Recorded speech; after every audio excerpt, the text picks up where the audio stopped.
way you walk, the way you capture people, even the way you walk in terms of the way you move your hips, the way your arms move, the way you look from side to side, because that's what captivates people, that's what captivates the judges. The way you speak, possibly as a presenter, is not the same way you speak as a beauty queen, because it's like a level of way you speak.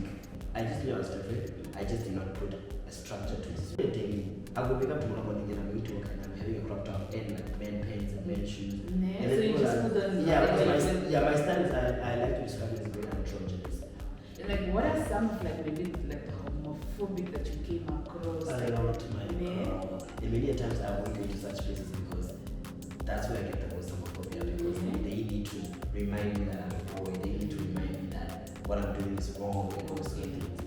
I think the best part about being like this, it has always been nicer because I get all the, like, we always just assume I need it. So they give me, maybe just create spaces where people are able to ask questions, people are able to sit down and have conversations, open conversations about passion with like gay people, trans people, but I just get to her before we make, decisions. Welcome to Rise and Impact podcast, where we celebrate the incredible young people who are changing the world one community at a time. Each episode, I will be interviewing the next generation of change makers just to explore their stories, their insights, and achievements. And don't forget to hit that subscribe button for you to be notified whenever we release an episode. This is the Rise and Impact podcast, and I'm your host, Elizabeth Chilume.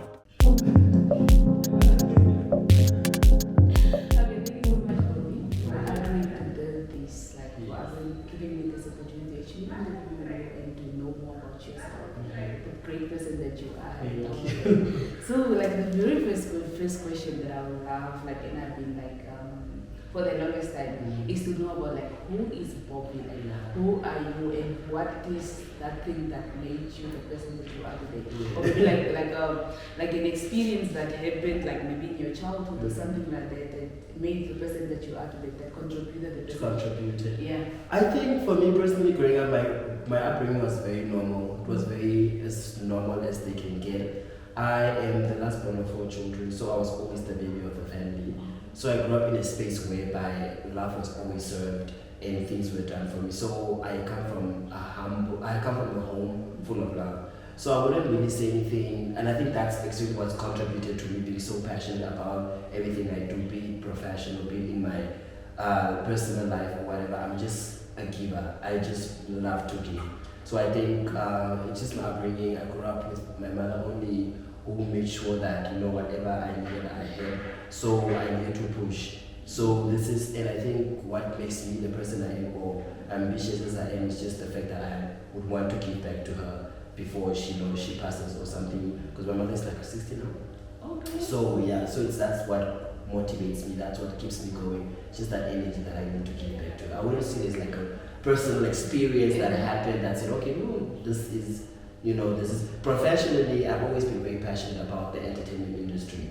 Growing up, I was one of those kids who I wouldn't even go play outside. I was very much watch TV, come from school, watch TV. So I grew up around a lot of TV. So things like this, Good Morning Namibian, things I grew up watching, Watakwan, all these sort of things. So I got to know it was like a space I aspired to be in. I just needed to find my niche when I was a bit older. So I've always been very passionate about just the entertainment industry. So I think that's what pushed me to go ahead and do. Like from a very young age, you saw yourself like on television. Yes. I just saw myself. When you're a child, you're like seeing all these things. Sometimes it creates like a weird energy when I see people like Pompili Shilangwa, because I grew up watching her on TV, and now we are like friends, sort of energy. So I always kind of, when like it's just something different.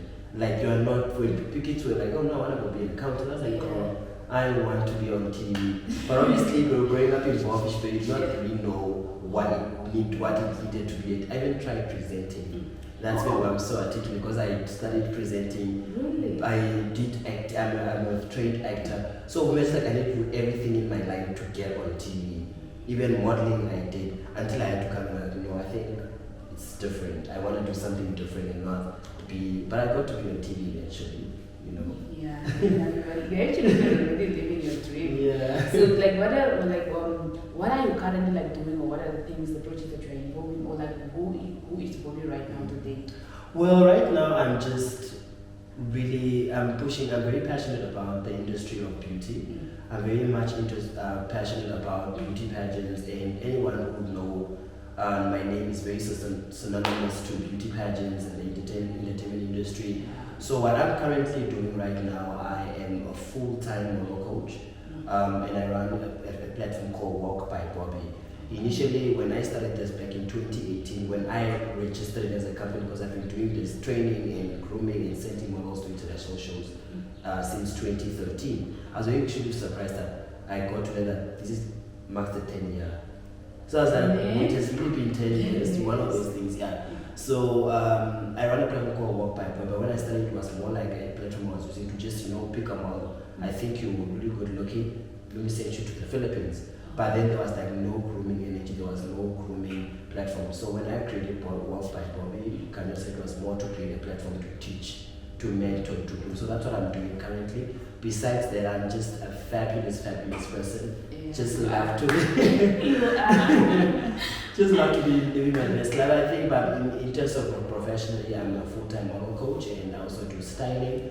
And I also do a lot of pageant, directing, pageant judging, and all this. That's where I know you from as well. Yes. So one can even say from you, just by looking at you, can see that you are passionate about this beauty industry and all that. It's all about you. So what really inspired you to venture into this, now into the runaway coach, pageant contributor, and you are a stylist as well? Yes. What really inspired you to take that journey? When I stepped into the entertainment industry, I thought I was a top-notch model. I did fashion shows and stuff like that, but because of my height, obviously it wasn't, at the time when I started modeling, it wasn't as open-minded as it is right now, where they literally allow everyone. So you go to an audition, and even before you go to audition, they'll be like, oh no, you're too short. So I did not do quite that. That's when I decided, okay, cool, I don't think I'm meant to be on the stage. Maybe I'm meant to be in the background. Maybe I'm meant to push. It's a very personal experience that happened to me. In 2017, I moved to South Africa. I completed my College of Arts diploma, and then I said, let me just go move to see if I can broaden into the South African industry. While I was there, I happened to fall in love, and I met a guy, and then we dated, but the thing did not work. So he said something that really stuck with me for the rest of my life, because every time we spoke, it was always, oh my babe, I want to do this, my career, I want to do this, and to a point where he told me that your purpose in this life is not to love someone. Your purpose in this life is to make other people's dreams come true. So that's why he said, and that stuck with me for the rest of my life. That's when I realized that maybe that is what I'm put on this earth to do, is to make other people's dreams come true. So that's when I tapped into the whole program. So when I was in South Africa, I originally to go pursue a diploma in film, mostly towards the styling and costume design in part of film. But due to finance, I could not finish it. So but while I was there, I also took a 6 months model grooming class with an agency. So that's when I learned on how to walk in heels. That's when I learned on how to do all these things of hips movement, posture, all this stuff. That's when I learned that and realized that I think this is what I'm supposed to be doing. So that's what inspired. With the styling is because I went to study. So I got a little bit of knowledge in understanding color palettes, because I'm obsessed with color palettes. I'm always, whatever I wear or whatever I put on, I always want to make sure color is the most important thing. So that's what inspired the whole styling thing. And when I returned back home, a few of my designer friends gave me the opportunity to work with them on a few projects, and that's when I was like, oh, no, I can actually do this. So when I was in South Africa studying, I was not practicing. So I was like, I like it, I just had never done the actual work until I was given an opportunity and I got to do the work. And I was like, I think this is something I can do. But right now, when it comes to my styling, I'm more focused on styling because my aesthetics are very beauty, very pretty, very elegant. So that's also where it kind of intertwined with the pageant industry. Yeah, so my styling basically right now is more within the pageant industry and stuff like that. And also what inspired the pageant, always like I said, it was just the purpose to say, I want to make people's dreams come true. I see. And now you have your own brand, like you have your own modeling academy, not so no, like you are like you're on the ground and you have people that like there are people that are living their dreams because of your maybe that you train them all day. Can you tell us about like that as well? Just more about that and what type of people you train and like where like just well with the training, like I said, I always started like 2 years ago in terms of fully training. But in the past, when I used to send models to international pageants, I had to also provide a level of training. Some of the models that I was able to work with, and it's Kennedy Amadela, I'm not sure if you know him. He was one of my prodigies before, and now he's doing so well in the entertainment industry. He's such an amazing influencer. The other is Christiana, who also went to go in the Philippines. Others are like Ivy Maroa. The trainership that currently we are in sort of like a partnership with the course that we are doing right now. So she's also like a 13-year-old model who went to do amazing earlier this year in South Africa. And we're looking to also create more platforms for her to go international and one day possibly be the next Miss Namibian. That's a project we are working so hard on. So those are like a few models I have worked with, and it's based the type of people I groom are mostly people who are interested in the beauty industry. Someone who wants to, make a career out of it, because I teach, because initially what I teach is also I teach advocacy, I teach, confidence, I teach before the modeling, before the runway, that you need to instill sort of values into someone.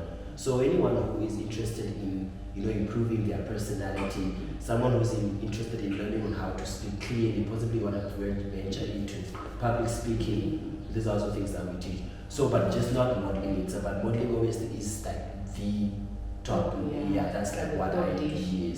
Yes, so so anyone who's interested in that, that's what I teach. I teach confidence, I instill good values, and then also I teach you how to stage perform, how to walk in looks for women especially, and also this. I see.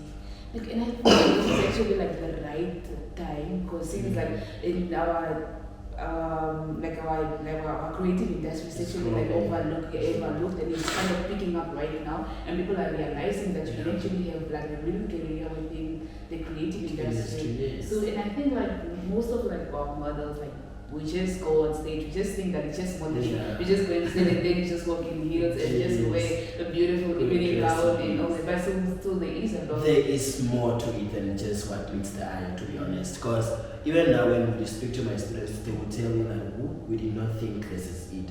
Because then they look and say, okay, no, we see Katrina Gray or we see Jamila Wiras walk across the stage and they think, it's effortless. But there is a lot. There is the way you walk, the way you capture people, even the way you walk in terms of the way you move your hips, the way your arms move, the way you look from side to side, because that's what captivates people, that's what captivates the judges. And when it comes to speaking, you need to speak in a certain way. Pageantry, the same, the way you speak possibly as a presenter is not the same way you can speak as a beauty queen, because it's like a level of way you speak, the way the eye contact that you make, the connection that you have to make with the other person. Because when it comes to pageantry, decisions are made based on feelings. So it's about you being able to convince this person that you are the best person for the job. So there is a lot to it. It's just not this walking, there is posture, there is the way you move your eyes, the way you look, even the way you open your eyelid and look at someone. There's a way to do it. You just do not. The way you flip your hair, there's a certain manner in how you need to do it. Because you just do not pick up and That's basically what I do. So what are some of your top tips for nurturing and grooming like aspiring models to succeed like in the competitive world, in this competitive world of fashion? I always say if you are either a teacher or you are the learner, be passionate. Because one thing about this industry, it's gonna drag you by your hair. It's gonna have you in a chokehold, because especially when it comes to our country, like what you're saying earlier, it's not a supported industry.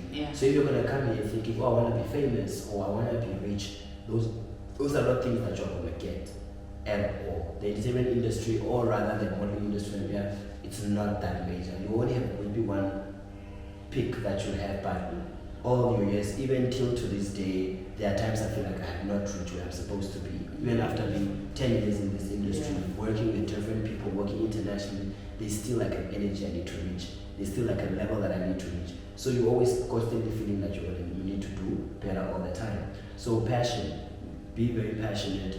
And also when it comes to whether you are the one teaching, like I said, if you want to teach someone, you're going to open a modeling agency, be passionate about making people's dreams come true or being able to put out a market, because you don't want to just take and not give.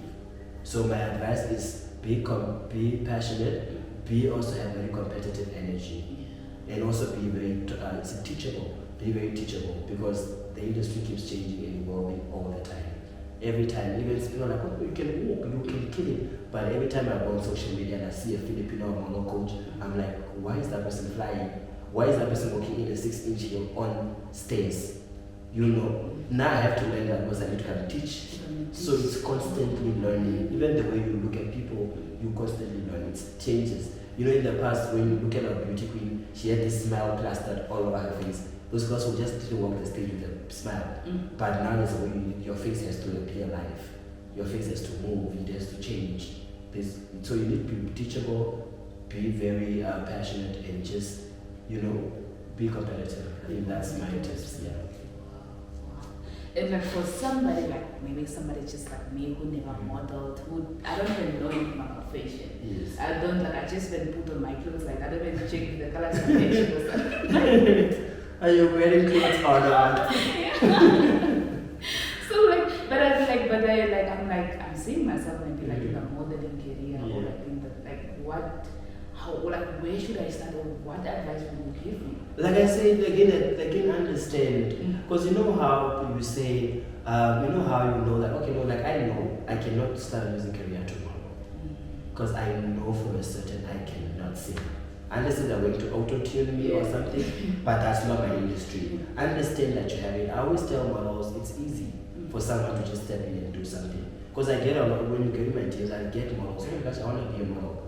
And then you look at the person, you're like, even if you came into this industry, even if I told you everything you needed to know, you do not have it. You understand? Because you need to understand what is the industry looking for. Okay, now they're looking for, girls who look this way. And then I'm like, I think I fit in that image. Let me possibly change the style or whatever. You understand? Because when you I always say, do your research. Do your research, understand what the industry wants at the time. Because otherwise you're going to put yourself and waste your money. You have to pay probably a lot of money for training, and then even though you are grown to work stages, physically you're not what you do. I always say that the look I cannot teach, that God did that already. But walk, posture, confidence, those are things I can teach. So that's what I'm saying, do your research, understand if you are what they're looking for, if your face is right, if your look is right, if your skin tone is right, is your skin tone even matching all over your body? Is your eyes white enough?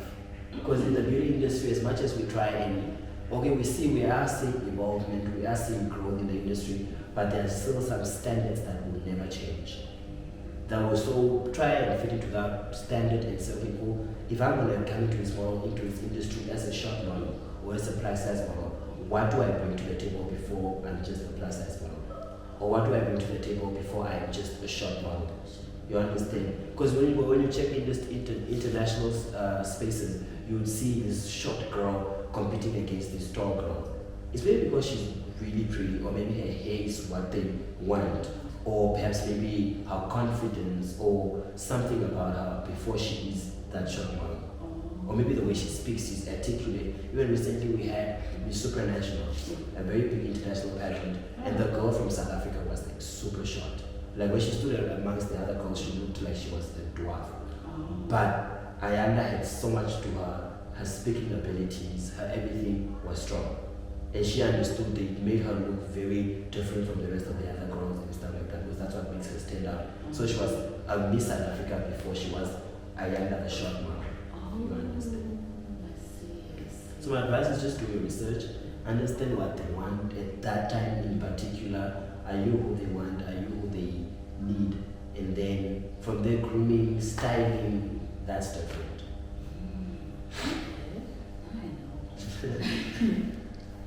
There's so much, but we are just seeing, we're just seeing what meets the eye. Like, we don't know everything that goes behind the scene, that all this training goes. It's crying. I mean, I'm working with little girls, and you can see at times they are really frustrated. And also, then they expect me to be like very lenient. And I'm just like, I'm not going to be that person. When we leave the classroom, we are best friends. But the minute we get into that classroom and wear those pair of heels, I'm the coach and you are the student. So they cry. There are times they cry or they make a mistake because these are kids that are learning. Then they make a mistake and they're like, no, do not do that. And then they're like, perhaps with the tone of your voice, and they're like, they start crying. And then they're like, no, they even tell me, no, sometimes we do activities where I ask them to do tongue twisters. Because then it helps with enunciation and speaking and stuff like that. And then they'll tell me, oh my gosh, I just feel like this is done. Like they literally tell me that, like this is done. Or I'll be like, there was a time we did an activity and we had to like transmog the tray with the throw. So I had them like, the girls were like, what are we doing? Because they just see that what we're doing is just silly. But then they don't see the effort. So there's like a lot that happened before that. And the thing what I always say, you practice for 9 months just for 6 seconds. Walk on stage. Yeah, it's true. But everything has to be on point and on per. Wow. So like since you are like say you are now growing with your academy, modeling academy, like what are some of the most exciting like projects that you are currently like maybe you are looking in venturing or looking like what are some of the things that you are looking into the future as well as hobby? Okay, but the things are right now I am focused right now on the 6 months because I was explaining to you earlier. I just started with my first 6 months course, which is ending in November, where I'm working with these little girls. I have like about 7 young girls that I'm mentoring and grooming just for the industry itself. I'm also looking at possibly starting, because I saw the market is there. I just did not, initially it's not an industry I walked in, especially when it came to like kiddie models and stuff like that, but I see there is a market because parents are willing. Parents really want to see their kids doing well.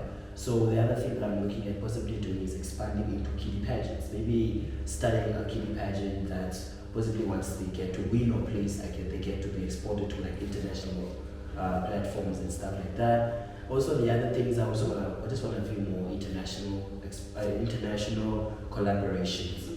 Working on projects because I'm looking to expand within South Africa possibly because I also get a lot of requests from there. With people, oh my gosh, when I'm coming to Joburg, when I'm coming to Melbourne. So I'm looking to also step into that. And possibly also looking to step into more broader African, like Malawi or wherever. So that's the kind of projects I'm working on. But at first one, I'm going to see how far this one goes.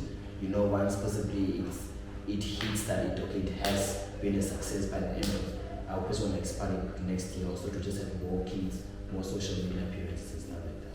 Yeah. Okay, like as a Namibian gay man, like you have navigated both personal and professional aspects of your life. Yes. So how is like your identity influence your journey in the fashion and beauty industry, and how do you believe like it shaped your unique contribution to the field?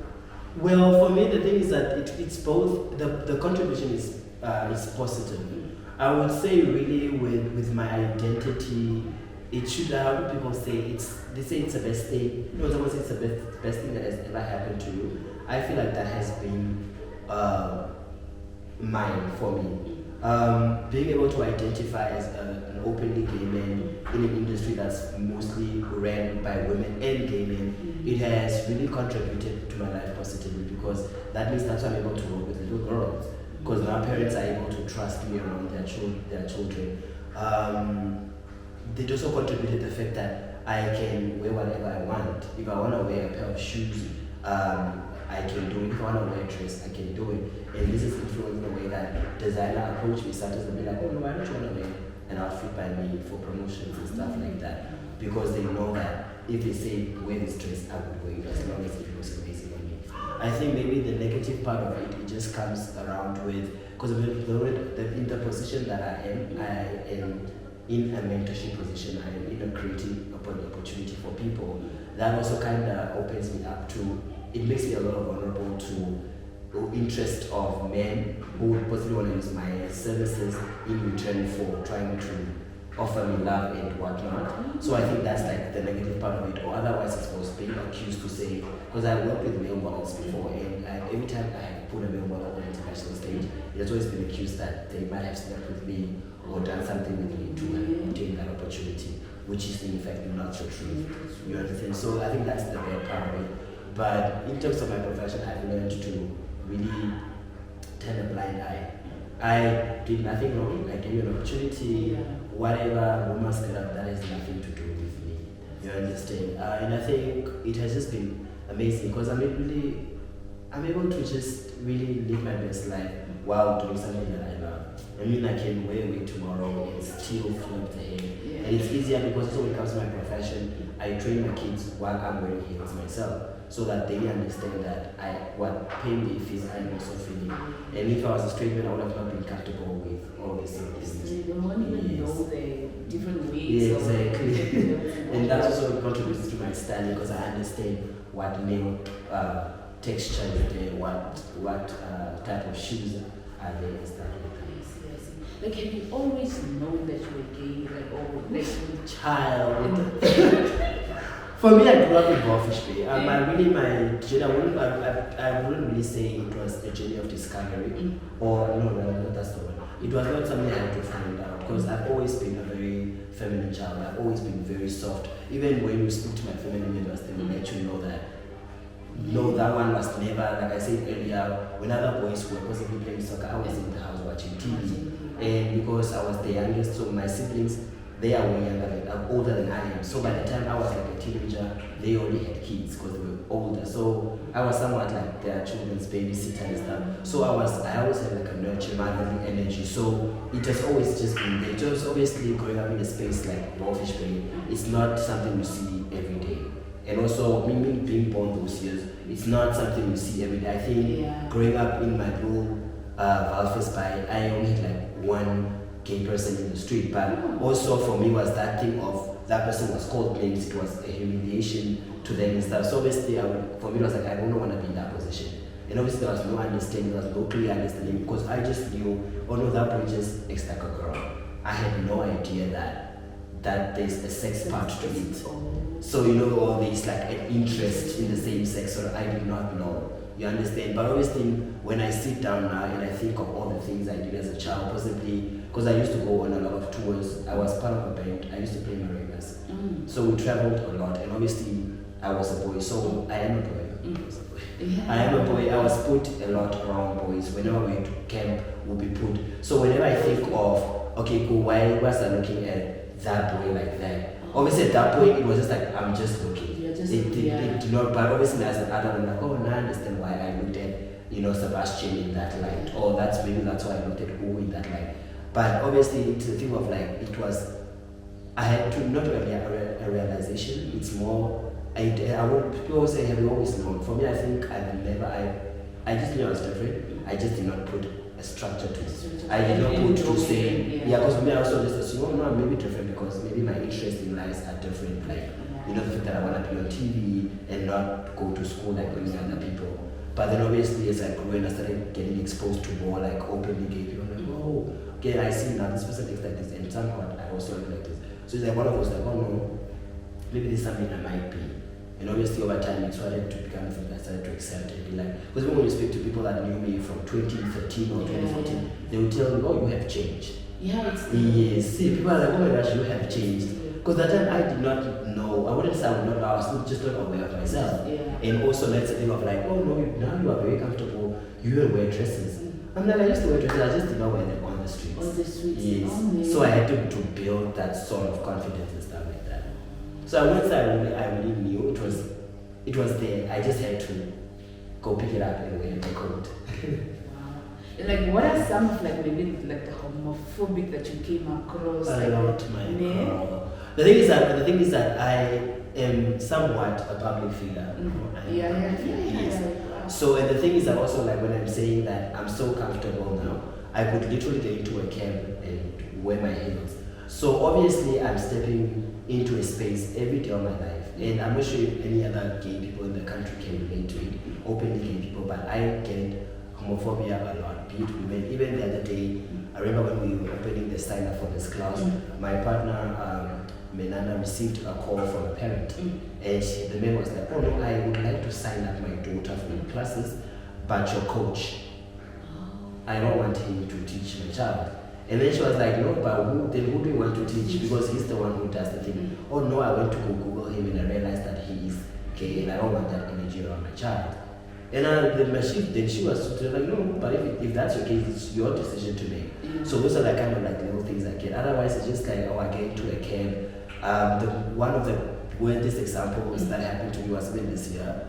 I got into a camp because the thing is that I keep my beard sometimes. So the thing is that what I realized when it comes to Namibians and seeing homosexuality or openly people, it's a thing of like you either have to be gay and be manly. You don't have to show. Or otherwise, if you are going to show, then go all the way be all women. Yeah, wear the wigs and stuff like that. So there's no in between. So for them, every time they see me, they're always shocked because sometimes I would wear a dress and not wear makeup or a wig, so they can still tell that that's a boy in a dress. So that makes them a bit uncomfortable. Because otherwise, if I was gonna go all full drag and stuff, they would still be like, oh no, that's still a woman or whatever. Or if I'm in my baby clothes, that's just. But then the thing is that even if I'm in my baby clothes, my energy still oozes that. Even the way I speak, the way I carry myself. So I always get that. There was a time I went into a camp with a friend, and then she was sitting in the middle, I was sitting on the side, and then we were talking because when I was just doing winter, so I was doing like a code and all these sort of things, and I think I was doing this thing, and then he maybe from the looking at me, he was like, oh no, that's a boy, that I was quiet, and then he was like, oh Boza, which honestly I hate, but I'm like, at the end of the day, I can't teach everyone, I can't be like, oh do not call me that or whatever, so I'm just like, sometimes I just let it go, because at the end of the day, I can't, And then he's like, Boza, and he's speaking to me, and we speak, and when I respond, obviously my response will be very family because that's how I speak on a daily. And then he kind of picked up that, oh no, there's something here. And then he just started being upsetly rude. He's just like, oh no, I'm not going that side anymore. After he picked up, I'm not going anymore that side. And then he drives and stuff like that. And he's like, let me drop you off here, and then you can get another cab. So then he drives, and then it was around like 8 in the evening. He drives down that side of Kaanjosa, and then he drops. And he's looking for a cab for me. And then he's like, and then he constantly now calls me Boza because he knows that's gonna piss me off. Or he wants to remind me that you are there. So he kept on calling me that, and he kept on making very manly gestures and stuff like that. And then he's like, oh no, you want to get a cab here? Let me just take you somewhere else. And my friend was like, why is that guy talking to you like that? I was like, I don't know him from his side. And then when we get off, he's like, oh, get off. He's like, get off of my car. I didn't even pay. When I wanted to give my money, he was like, I'm not taking your money. Just get out of my car. So I get that a lot, especially from like normal people, taxi drivers, guys, a lot of guys. And sometimes we like those things where we go and get a cab at KFC, all these guys just start throwing slurs and stuff like that. So it's like sometimes it hits, but then sometimes it's just like, you know what, you gotta move. But sometimes it really, and I'm one person that's very much, I always tell myself, whatever I feel bad in that moment, I'm gonna feel bad. You understand? And even the other day, if I'm gonna give you another example, I was in a club. I posted this video on my Instagram where I was wearing like a super short dress. You understand? And I had like a 6-inch heel, like that heel is way long. So I went to a friend's event, and the thing is that because I was only told that day I didn't have time to book a makeup artist and stuff. So I went like naturally, I just combed my hair. So here it was, and I didn't have my beard on. And then I had and the dress is super feminine, very short. Literally, if you do this, you can see my beginning and my end. And then we went to a friend's event, and then my friend was like, let's go to this club. So the club is mostly where hetero people are. I'm hetero myself. They were the hetero people are. And many times I avoid going to such places because that's where I get the most homophobia, because they need to remind me that I'm a boy. They need to remind me that what I'm doing is wrong and all sorts of things. So, and obviously I was a bit uncomfortable, but I said, okay, let's just go. And I'm in a short dress, and it's like a bar full of hetero people. And I'm standing by the bar. So then my friends made me comfortable. I'm like, no, don't worry about anything. It's just, we are here to have fun. We are paying our bills. We need this load. And then some guy just touched me from the back. So I turned around, and then I looked at him, and then he was like throwing hands, but I could not hear what he was saying. But I quickly picked up that he was being homophobic. So, and then I just said, let me not entertain this. So I turned back, and then they were in a group of friends. You know, my friend and I were getting drinks from the bar, And then as we were walking out, they started talking to us, and one of them was like telling me, no, come, my friend wants to talk to you, my friend is interested in you. But for me, I did not, so I kept on walking. And then he realized that I was maybe not giving the reaction that they initially wanted. And then the other guy grabbed me by my arm. Really? To say, I'm talking to you. And obviously in that manner, that kind of made me very angry. So I started then retaliating to them. And then they also started, they were like, oh yeah, you're Murphy, but and I was like, but I did nothing to you. So I was like, it is my time to defend myself. Because had it maybe been my side, I would have felt bad. So then me and my friends started arguing with them to the point that the security guy to come and take us away and said, no, don't mind them. So there was like a thing of like, they did nothing about it, like, just do not create a fight, just move aside and it's okay. Which for me was like, you should have come, you saw what happened, you saw what those guys were doing, you should have come and take them out of the club, but you ignored it. So that was like, as much as they came to stop the fight, it was more of like, just do not fight, but we're not going to do anything about that whole thing.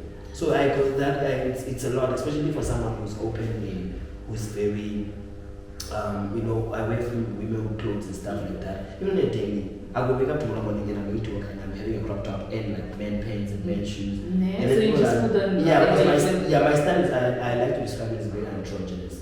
Because for me, the thing is that as much as I identify as gay, I still want to, and still be, I call it androgynous, because androgynous is when you do not, personally I don't think clothes have a gender. So I'm not, just because I'm going to wear a dress, now I have to fully glam up. I still want people to see me in a dress and be like, oh, that's a boy in a dress. Or they want people to see me in a crop top and men clothes and say, oh no, that boy is still wearing a crop top. You understand? So it's very difficult to navigate, especially in a country like this. I lived in South Africa for like 6 months and it was beautiful because nobody cares, girl. Nobody cares. You could walk in your 6-inch in Santon and no one will look at you too. It's just like a normal day.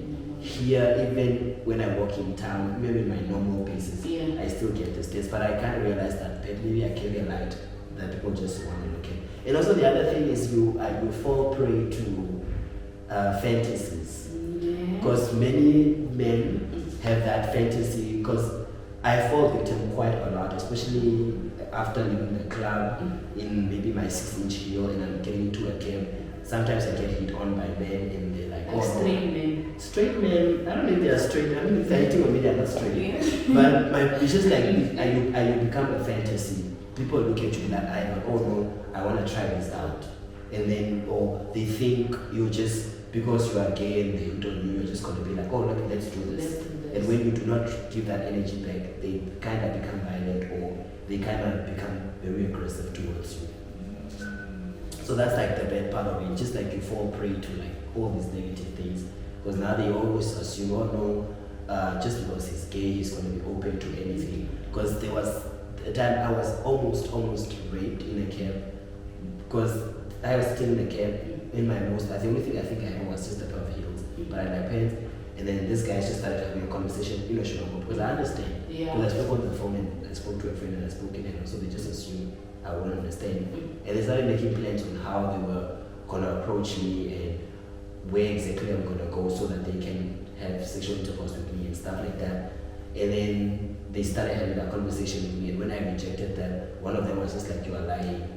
It's gonna happen whether you like it or not. Really? If I just had to like turn into like, because things about me, as much as I'm not aggressive, I will still fight you. You understand? So I just created like this aggressiveness around me to a point that they realize if we do something, it's gonna all this sort of thing. So like a lot, I'm pretty sure many gay people face those things a lot.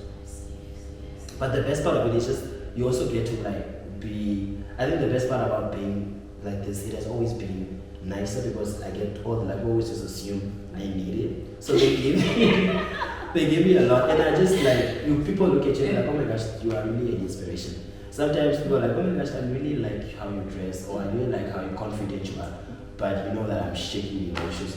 But then it's so good to just know that people look at you and like they think you have something starship about you. That's very true. And I think like, I don't know, like as a country, we are kind of moving there. Like we are kind of moving there to understand the LGBT LGBTQ community. Yes. Community. I always get it wrong. But then, like, yeah, there are only few of them that are really kind of like that are own thing and kind of understand. Like for me, I grew up in the south, so I experienced it like from a very young age. Yes. So I saw like gay people. I was taught by gay people and all that. So I kind of like understand, and I always didn't know to judge. But that like, is so good. yeah, and somebody that's just maybe coming from when I'm Mango and then maybe coming to town and experiencing you guys, it will be kind of like a shock, new thing, all that. And that's why I said earlier, that's why for me, people experience it. It doesn't even have to be, an overly feminine guy. Yeah. The thing is that generally we were taught, I also grew up in Moorfish Bay,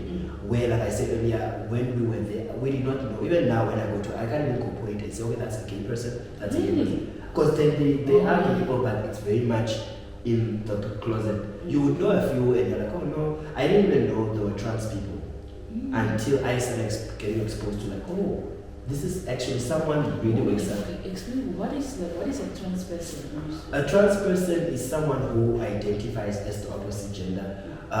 It doesn't. They don't have to still have gone through the surgery. It's like someone says, "Oh, I was born a male, and I was born male, but I just feel like I should have been female." So they identify their energies. They are human. Human is it's female, though their body tells a different story. Sometimes in America they say there's a name for it, I just don't know what it is, but it's like gender dysphoria or whatever. It's like a condition that they say. So it's just to say that I feel I was born in the wrong, lack of a better explanation, just to say I feel like I was born in the wrong body. So that person goes on to live their life as that gender. So they could have been born a male, but they wake up every day and be a woman.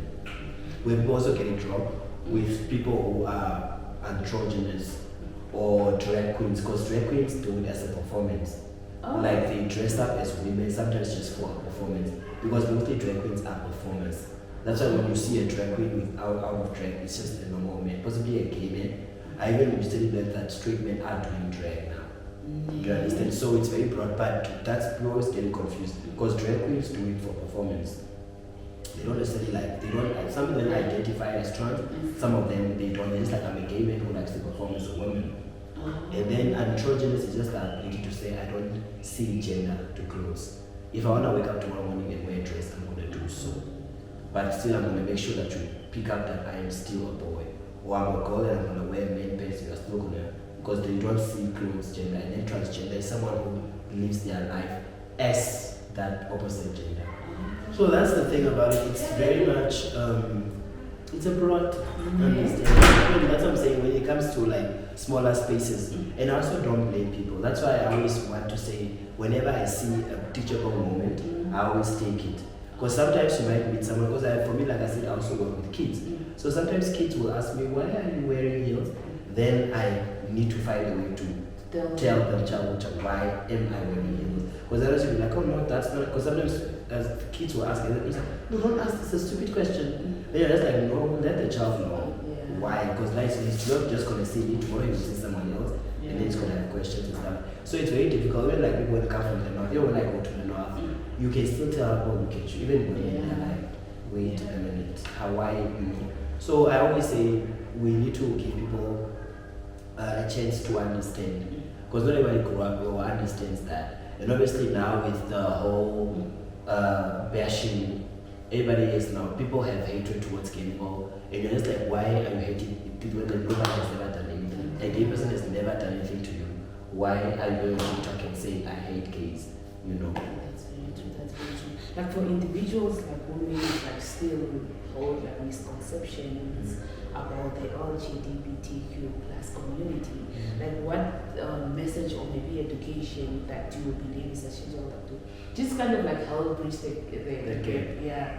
I would really think, I'm very much not, I always say my advocacy towards my community is that I'm living my life in my honest truth. And when it comes to that, I'm just saying, I think what we can create is, I wouldn't really say create spaces, Because obviously, someone was saying that we are moving forward as a country by, when the Supreme Court announced they are looking into stuff, people were very happy. It was because it's a step ahead towards somewhere. You understand? Because obviously, there are people, or there are gay couple, or lesbian couple who really have formed a bond to a point that they really want to, create where they form a bond where they want to legalize or get married to each other. But as much as we are moving into that step, for me, I felt like it became a danger to the queer community, because now I'm not sure if you saw when they said they were going to get into our spaces and try and beat us up or whatever, or get into our social medias and stuff like that to try and limit this. So which for me taught me the sense of to say, just because the government has legalized gay marriages doesn't mean that tomorrow all the gay people are going to get married, because then the stigma is different. People still, our culture or whatever still holds, because in South Africa it's legal to get married, but there are still some parts of South Africa where you're not even allowed to step into that, where there's still homophobia. So I don't think that will help, but it's a good step towards the thing. I would think maybe it would just be really great if we create a space where maybe kids are taught about this sort of energies, because then kids are told, oh no, you are a boy, you are a girl, you are just supposed to, boys wear this, girls wear this. Why don't we create a space where kids are even in a class where they just taught, or when you see, because now sometimes there are some gay LGBTQ items, I just like, I did not know that. There's like a new one called, not a new one, but it's feeling you to pansexuality. That basically means that you are attracted to someone because of the internet. It doesn't matter what they have in their parents.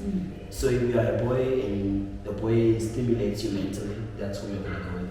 A girl, it stimulates you then. If that's a trans woman, it doesn't matter what you have in your parents, as long as you can just do. So it's like a broad, if we can have spaces where we can teach this, or maybe we can have spaces where gay people are able to just, do their private walks, like how the Brewers Market have like that. They think that's like a good start. If we can have space, because now if a boy comes from, or a girl comes from Hangwena region and she goes to Brewers, now she's going to ask what is on the floor. And then maybe if someone is good enough, they're able to teach and say that's a finicky. So I think maybe just create spaces where people are able to ask questions, people are able to sit down and have conversations, open conversations without bashing with like gay people, trans people, and just get to know before we make decisions. Because if I teach you right now and say this is how you treat a trans person, or this is what you, because I always get this question, what are your pronouns? And still to this day, I'm still fighting it, even as myself. Because when someone says he to me, I feel offended. That's what I'm saying when I text the house, because he sees a boy, and then it's like, oh, boss, I'm going, I am upset. I want. So it just it just comes like. Because I don't want to be addressed as that. But also then when he says, oh, because then sometimes they will pick up that you're gay. Then they're like, oh, my sister, where are you going? Then I'm also like, oh, no. Then it's also like another So I never know. People are always asking me, now what are your pronouns? So I always say, just call me Bobby. If it's anything, you can call me he, she, as long as it's respectful, I don't have a problem with it. And then people are always like, no, how do I address a trans person? I'm like, always ask the person. Like, I'm teaching you, then you can go teach. And then, if we can create spaces like that, I think maybe we will be able to kind of lessen the stigma, kind of lessen all sorts of things. Because you'll be surprised how a person is so aggressive and so angry that someone is gay when this has nothing to do with them, absolutely. So that I go on TikTok and I just see these people talking, I'm just like, I was going to ask, did the gay person do something to you? Did you? Because it doesn't make sense. Why are you angry when it's not your story? Wow, I see. And I think that as around we are kind of like moving into a kind of a proper direction, even though not like fully. But thank you so much, Bobby, for actually being here and sharing all that you shared and learning more about your experience and as well. And I just hope, like, as a couple, we really just learn to respect people as they are. Like, whatever the person choose to identify as and all yes. that. We just respect people, like, because we have a freedom of speech. We have freedom, like we all have rights and all that. So I think as a country, if we all just learn to respect other people, like, don't really And also just create a space where when it's none of your business, please. You know, you don't have to have an opinion on everything. on everything. That's Sometimes men just look and just go about your day. And if you don't understand something, ask. Ask. If you maybe feel like, oh no, that person it's weird, just ask. Do not create a sense of a hatred or energy, because that creates, makes other people, because for me it makes me uncomfortable. Now I have to now go buy a car because I don't want to be in cabs anymore, because I could be called a name tomorrow. Or I can't go into a cab after 12, after a night of living my best life, because what if someone wants to take advantage of you? Exactly, that's very true. So how can people reach out to you? Well, on my social media, you can reach out to me. My Instagram is quite open. My business account right now, I don't know what the password is. So if you text me, then I will never get a response. But my Instagram handle is Bobby_the_brand. Facebook, I'm just Bobby Kaanjosa. And then if you want to reach out to me, ask me a few questions, you can also reach out to my personal number, either on WhatsApp or just call. And that's, should I give that number? I can write it on the screen if you want Yes, to. yeah, I'll send it to you. Yeah, but then I think it will be amazing if you can reach out to me, because that's more you can get a faster response. Because Instagram sometimes I might not see. But I may just see my number is 085 7675 458.